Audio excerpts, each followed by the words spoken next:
दर्शकों, आज मैं इस वीडियो में ये टॉपिक रखने वाला हूं कि आदमी सुखी कैसे हो सकता है।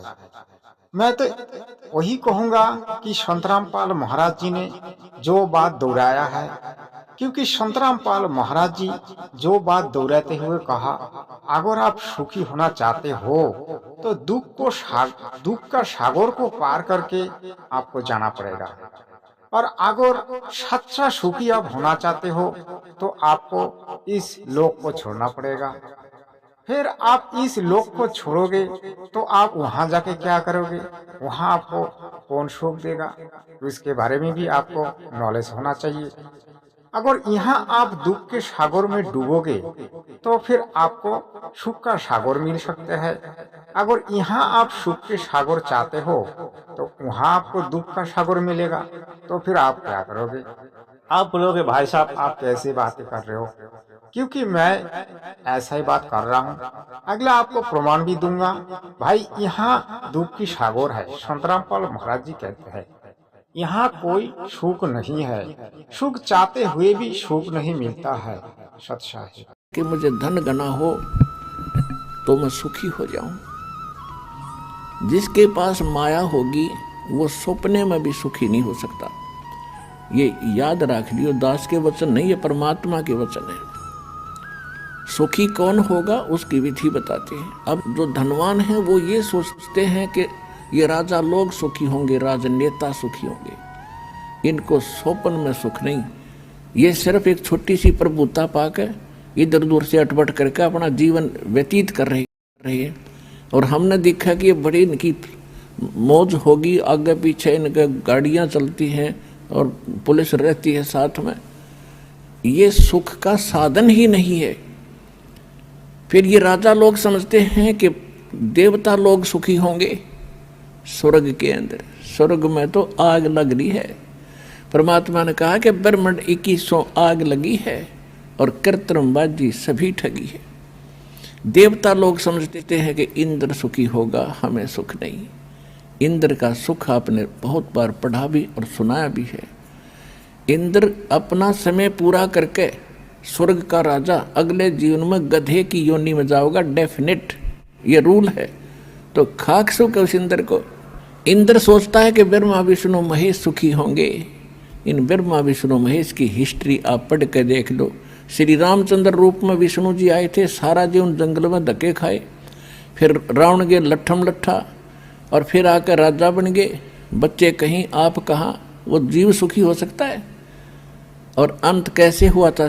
गुरुजी, आपने कहा था कि परमात्मा की शरण लेने से कोई भी आदमी सुखी हो पाएगा, लेकिन आप क्यों सुखी नहीं हो पाया? क्योंकि आप तो पूरे जिंदगी संघर्ष में बिता रहा है, आप जेल में पड़ा है, आपका जो भगवत है वो भी यहाँ दुख की सागर में पड़ा है, क्योंकि हर घर में लड़ाई झगड़ा होती है। जो भी आपका भक्ति करता है उसको दुख बहुत आ जाते हैं। जगत के लोग लड़ाई झगड़ा शुरू कर देते हैं और लड़ाई झगड़ा करके उसकी जीना हराम कर देते हैं। हम तो बहुत वीडियो ऐसे देखते हैं। भाई हमको सच्चाई बताना है, चाहे कोई भी हो, गुरुजी हो या फिर कोई भी नेता मंत्री हो, उसकी सच्चाई बताना है। सच्चाई श्री रामचंद्र जी का जब अपने बच्चों से मिलने की चेष्टा की तो पृथ्वी में धस गई वो। सीता तो पृथ्वी में समा गई और पुत्रों ने उससे बात करने से मना कर दिया। और फिर आकर के उन्हें सरयू नदी में जल समाधि ली, जिंदा डूब गया। तो क्या ये सुख है? विष्णु जी को सुख है? फिर श्री कृष्ण जी की हिस्ट्री देख लो। जेल में जन्म हुआ, मम्मा दुश्मन, कभी केसी कभी चानौर। गुरुजी, आपने जो कहा सही है, लेकिन कृष्णों का नसीब में तो वही लिखा था। जब कृष्णों ने जन्म लिया तब उनका नसीब में वही लिखा हुआ था। तो जो नसीब में लिखा हुआ होता है वो तो घटित होता जाएगा। जैसे कि आवाज जेल में पड़ा है, भविष्यवाणी में हम देख पाया कि आपका जेल होगा, तो आपका जेल हो गया। फिर आप तो जेल को नहीं काट पाया, तो आप परमात्मा की बात करते हैं, तो परमात्मा आपको जेल को क्यों नहीं काटा? भाई बात करने में थोड़ी ना कोई पैसा लगता है। सच्चाई बताइए गुरुजी, सच्चाई बताइए। कदे जरासंध, कदे काल्यवन लठ ले आएंगे। और अंत कैसा हुआ, श्री कृष्ण जी के सामने पूरा या दो कुल नाश हो गया, आपस में लड़का मर गया।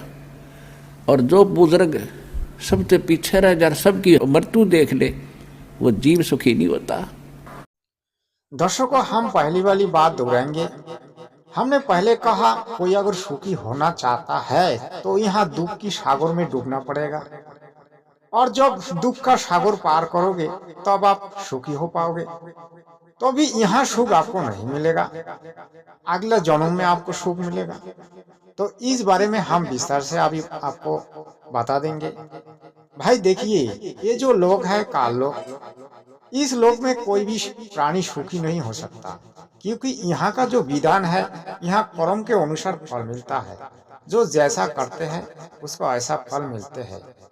यहाँ जन्म मृत्यु होते रहते हैं, कभी कुत्ते, कभी गाधा, कभी सुअर, कभी मनुष्य, ऐसे जन्म मिलते रहता है। क्योंकि यहाँ का जो भगवान है उसी को जन्म मृत्यु के अधीन रहना पड़ता है। तो हम और आप क्या है, तो फिर अगले बात हम करेंगे कि आप सुखी कैसे हो पाओगे। जगत गुरु तत्वदर्शी संत रामपाल महाराज जी ने कहा कि आप परमात्मा की भक्ति करोगे तो आपका जो पाप नष्ट होगा, और पाप जब नष्ट होगा तो आप पुण्य के अधीन बन जाओगे, फिर आप पुण्यात्मा बन जाओगे, फिर आप सत्यलोक जाके वहाँ एक अमर देह प्राप्त करोगे और आप वहाँ सुखी हो जाओगे। तो इसीलिए यहाँ आपको ना सुख मिलेगा ना शांति मिलेगा। आप संत रामपाल महाराज जी से भी दीक्षा लोगे फिर भी आप सुखी नहीं हो पाओगे, क्योंकि हमने दीक्षा लेके आज 3 साल बिताया है। हमें क्या सुख मिला क्या दुख मिला हमको पता है, क्योंकि यहाँ जगत के लोग जीना हराम कर देते हैं।